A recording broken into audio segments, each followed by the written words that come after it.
Des fois, tu dis tiens, faudrait peut-être regarder la télé, voir ce qui s'y passe. Et puis là, bam, tu vois ça. Bonsoir à tous, face à l'info à 5 ans ce Vous soir. changez pas, hein? Si, si. À part la robe, sinon vous êtes toujours aussi radieuse. Merci pour votre grande fidélité.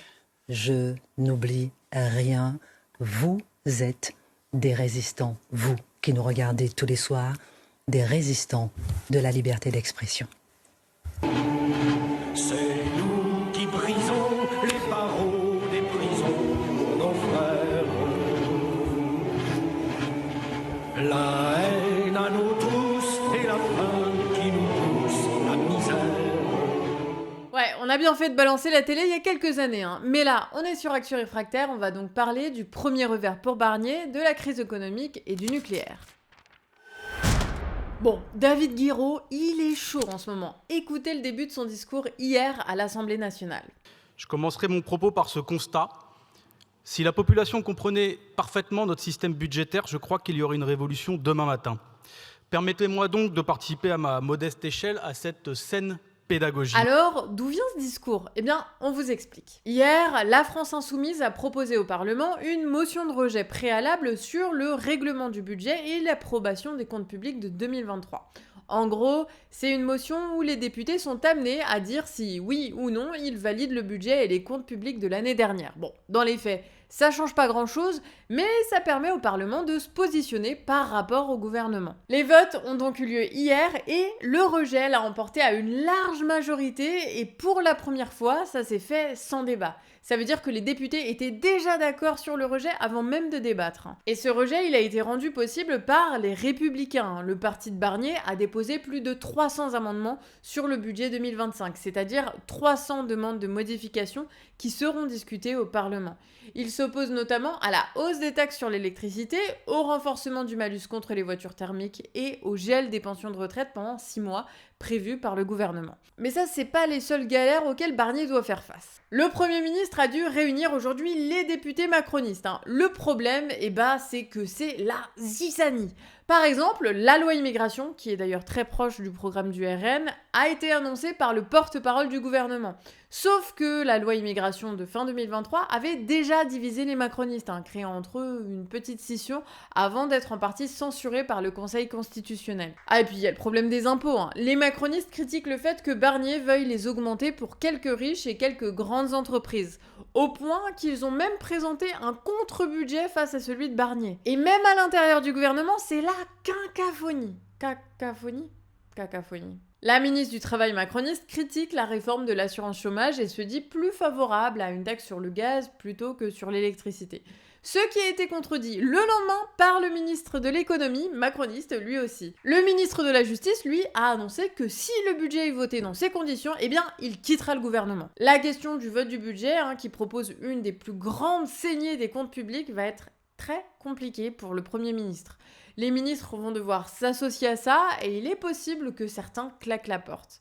Si les députés refusent de voter, il faudra passer par un 49.3. Et à ce moment-là, les députés devront se positionner sur la censure ou non du gouvernement. Donc voilà une situation qui fait répéter aux députés insoumis de la commission des finances que Barnier sera vite dégagé. En attendant, la situation se dégrade dans l'économie, notamment concernant les petites et moyennes entreprises. Depuis plusieurs mois, il y a une augmentation des fermetures de petites entreprises. Vous savez, c'était les fameuses boulangeries qui devaient faire face à la hausse de l'énergie ou les transporteurs face aux réglementations européennes. Mais il y a un article des Échos qui nous dit que la situation s'aggrave. En fait, il y a une forte augmentation des moyennes entreprises qui font faillite et qui mettent donc à la porte 50 voire 100 salariés. Par rapport à 2019, donc avant le Covid, le nombre de fermetures de ces boîtes moyennes a augmenté de 57%. En 2024, ça signifie qu'on va vers plus de 60 000 défaillances d'entreprises, avec au bout 250 000 emplois menacés quand même. Et la raison de tout ça, le retour de bâton des prêts garantis par l'État que les boîtes n'arrivent pas à rembourser, la hausse des matières premières et de l'énergie ou encore la baisse de la consommation. Et les secteurs les plus touchés, c'est l'immobilier, les transports, certaines boîtes de finances, mais surtout les équipementiers automobiles, dont la sous-traitance qui se fait pressuriser par les immenses conglomérats de l'automobile qui doivent investir massivement dans l'électrique. Et preuve que c'est du sérieux, les cabinets de conseil commencent déjà à racheter d'autres boîtes et à se restructurer pour offrir des conseils aux entreprises en faillite. Les gars investissent sur les fermetures à venir, toujours plus nombreuses des entreprises. Et vu qu'il s'agit plutôt de moyennes que de petites entreprises, bah y a moyen de gratter des billets. Et c'est au tour du point abonné. On va parler aujourd'hui de projets pseudo-écologiques. Et d'ailleurs, en ce moment, sur notre chaîne principale, le Canard Réfractaire, tous les mercredis, sort une vidéo de notre voyage à Lannemezan où on parle de ces luttes qui s'opposent à des projets industriels. Donc va checker. Enfin, après cette vidéo. Aujourd'hui, avec Jean-Michel, nous nous rendons cette fois dans le Lot, où Total Energy, une des 5 plus grandes compagnies de pétrole et de gaz du monde, a vu grand pour sa conversion à l'énergie renouvelable. Et même très très grand. Pour vous donner les chiffres, presque 45 000 panneaux photovoltaïques seraient installés sur 19 hectares de terre naturelle, ce qui représente environ 30 terrains de football, je sais pas si vous voyez le truc. Un projet qui est prévu de voir le jour en plein parc naturel régional des Causses du Quercy, classé depuis 1999 pour son patrimoine naturel. Et en plus de ça, les spécialistes entrevoient un fort risque d'inondation du fait de l'abattage des arbres pour l'installation des panneaux photovoltaïques. Sur les toits, pas dans les bois. Tel est le slogan, accompagné de Total Greenwashing Machine et de Total Vandal. Tout ça scandé, placardé par les habitants, fédérés par l'association environnementale Lot Scellé. Regardez-moi ces paysages dans lesquels ils vivent. Ils ont déjà déposé 2 recours judiciaires qui ont été déboutés et qui, pour le moment, ont eu pour effet de repousser les travaux qui devaient avoir lieu le mois dernier.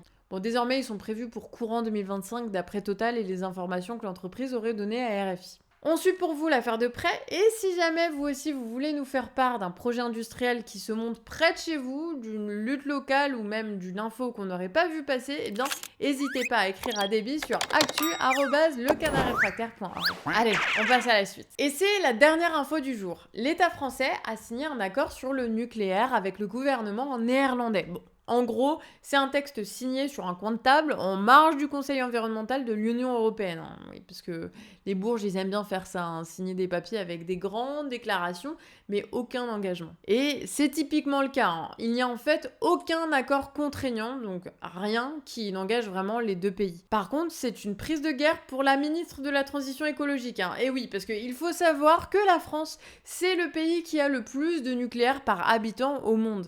Et deuxièmement, la politique de la Macronie depuis le Covid, c'est la reconstruction d'une industrie européenne. Donc en gros, la ministre revient en bon élève auprès de Macron avec un papier qui flatte les intérêts de sa politique. Ce qui est préalable pour de futurs accords commerciaux. Et comme EDF est super content, il a appelé à construire 14 réacteurs EPR2 et fait des études pour voir s'il y a moyen d'en construire d'autres aux Pays-Bas. Donc voilà, comme d'habitude, quand un accord est signé, cherchez à quel industriel ça profite. Et voilà, c'est la fin de votre actu réfractaire du jour, mais on revient demain à la même heure. Et n'oubliez pas, cette quotidienne, elle est totalement indépendante, donc si vous voulez nous soutenir, vous pouvez nous aider sur Tipeee, le lien est en description. Prenez soin de vous et à demain. Ciao!